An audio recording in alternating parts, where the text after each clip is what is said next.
Somebody would have said in August you're going to go 8-2 and be right in the section and get a home game in districts. What would you have said? No, probably that's not going to happen. Thanks for the confidence, but that probably ain't going to happen. Has this been?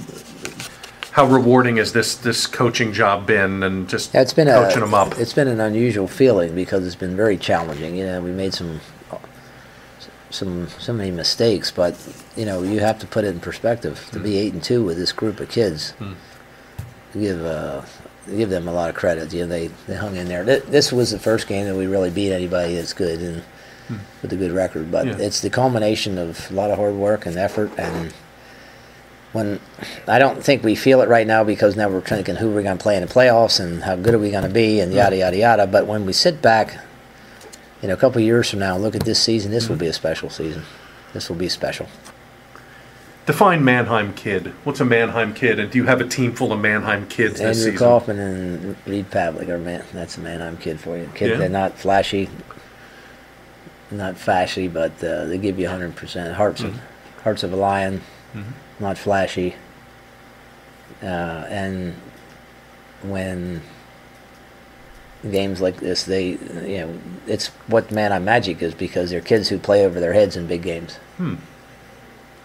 So that's been our tradition. We won so many games that we didn't deserve to win but these kids, kids with some talent but not great talent, with hearts that just play.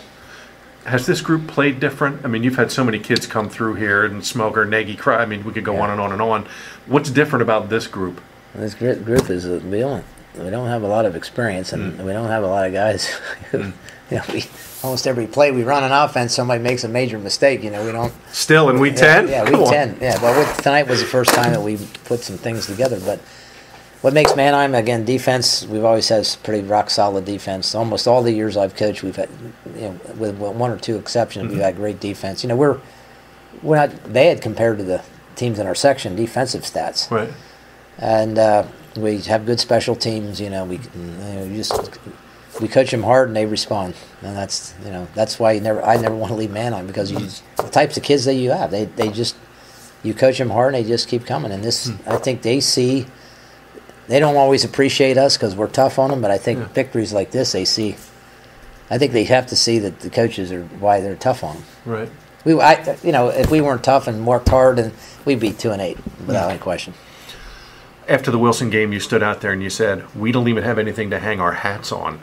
Right. Has defense been that area that you did? Yeah. Defense has been our strength, and I think special teams have been up and down, but sometimes the blocked field goal tonight, the kickoff, putting them in the hole, the coverages that we had, really, all that's a factor. We didn't do it on all aspects of special teams, but those two, we had field position on kickoffs, and we blocked that field goal, which we've done it before this year, and so that's been you win games on special teams. Tonight, the special teams were important in us winning the game. Sure, special teams, turnovers, field position. And the offense tonight did just enough to, we scored 14 points, and we did enough other times to keep us in field position.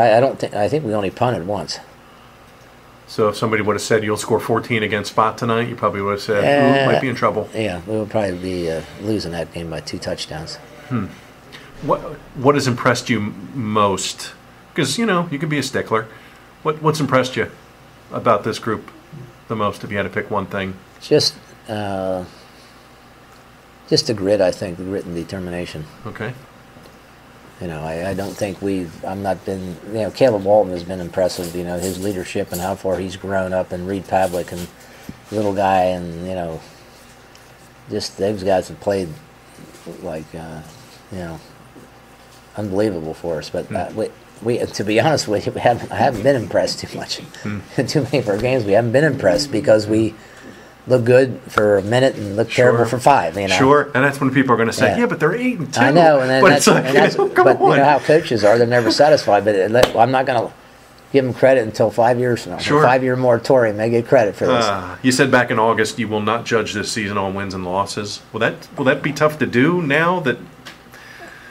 Or, you still have stuff out there you can win. Yeah, well, we got a game next week, so we don't want to flop next week because we won a big game this week. But The regular season. I mean, we joked about 2 years ago we had fireworks after the Garden Spot game. We went 10-0. We had fireworks, and I said to the kids jokingly, "Well, I guess we won't have fireworks this night." But you know what? This group we should have had. We should have had a heck of a display of fireworks. Seriously, we should have. You know, and it's a shame that we had that mentality. Obviously, you've never had a season where you had 4 kids. Right. Not here, but can you remember another season where you had this much adversity and just Not so really, much no. ever? We always had some talent. We always had some people to work with, but we really had some, that adversity to deal with, and then not having certain key players that we needed. So, Yeah. But we followed the rule: you work with who you have here. You got to make the best of your situation. When you turn the light out at night in your gut, are you thrilled and are you happy? Or are you still like disappointed because you're not 10-0 and all that stuff? No, Where are you at I'm mentally? just in wonderment. I'm wonderment with how blessed we have been with how many games we won. It's just kind of wonder.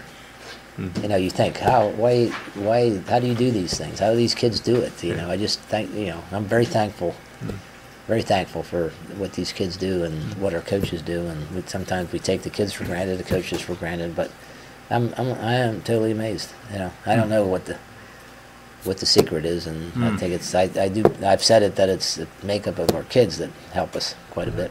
Because you flat out said in August, I have no idea, guys. Yeah. Seriously, I don't. I have no clue. Yeah.